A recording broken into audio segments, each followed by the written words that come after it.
Vandag kyk ons na iets wat 'n regtig grensverskuivend is in die mediese wêreld. Dis die verhaal van 'n prosedure wat die manier hoe ons oor beroeptes dink heeltemal verander het. Ja, jy het reg gehoor. Klink dit soos iets uit 'n wetenskapsfiksiefliek? Wel, dis nie. Ons praat van 'n werklike, fisiese procedure wat besig is om die behandeling van die heel ernstigste beroertes te transformeer. Maar om te verstaan hoe ongelooflik hierdie oplossing is, moet ons eers die probleem self goed verstaan. Ons moet kyk na 'n spesifieke en absoluut verwoestende tipe beroerte bekend as 'n groot vat okklusie of LVO. Dink daaraan soos 'n massiewe verkeersknoop op die N1, maar binne in jou brein. 'n Reuse klont blokkeer een van die hoofare, die superhoofwee van die brein. Dis nie net 'n klein verstopping nie, dis 'n katastrofe wat 'n groot deel van die brein van suurstof en voedingsstowwe uithonger. En dit veroorsaak dat breinselle teen 'n skrikwekkende tempo begin afsterf.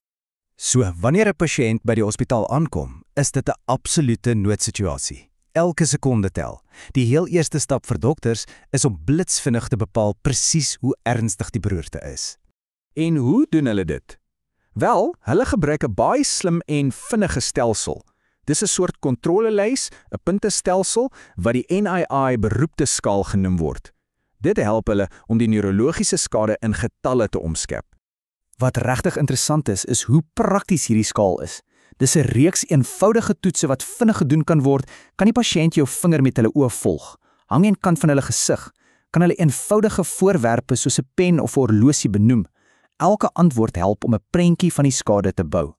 En dit is die towergetal. Sodra 'n pasiënt 'n telling van 6 of hoër op hierdie skaal kry, weet die dokters ons het te doen met 'n baie ernstige beroerte. En nog belangriker, daardie pasiënt is heel moontlik 'n kandidaat vir die deurbraakbehandeling waaroor ons praat.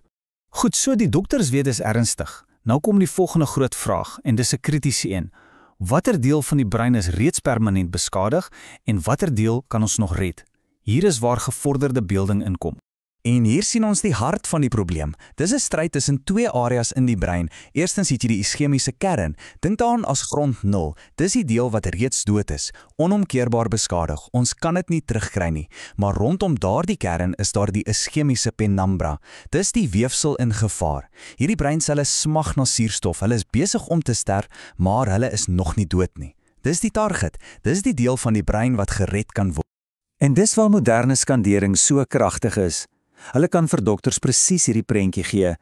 Hierdie is die ideale scenario. 'n Klein, onredbare kern, maar 'n massiewe, redbare penumbra wat net wag vir bloedvloei om herstel te word. Vir jare lank was dokters se arsenaal teen hierdie tipe beroerte redelik beperk. Die hoofwapen was 'n klont oplossende medikasie.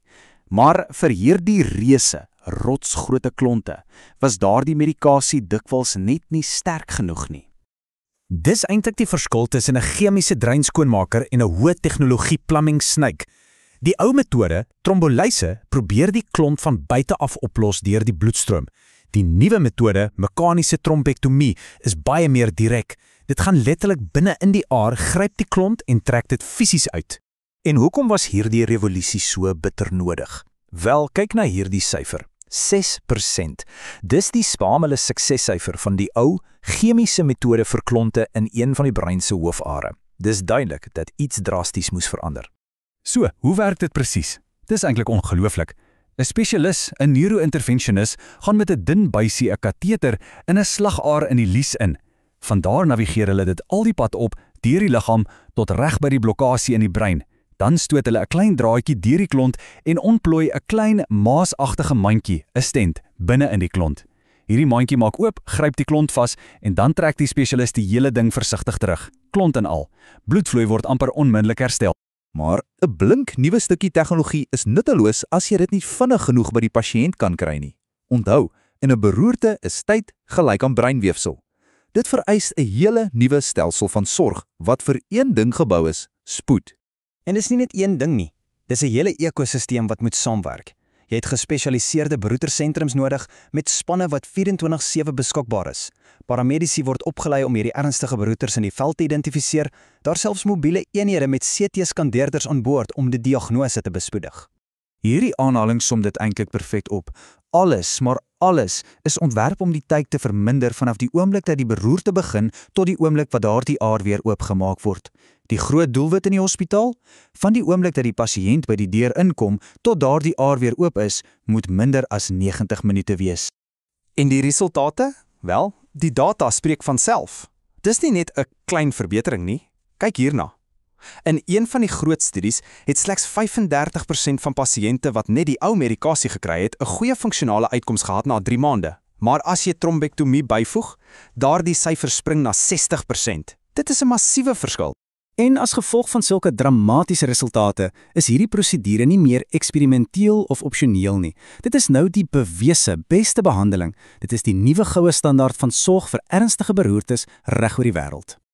So, die mediese deurbraak is hier. Die tegnologie bestaan en dit werk ongelooflik goed. Die groot uitdaging wat nou voorlê is 'n logistieke een. Die vraag is nie meer kan ons dit doen nie, maar eerder hoe kry ons hierdie lewensreddende behandeling by elke enkele pasiënt wat dit nodig het, vinnig genoeg om hulle brein te red?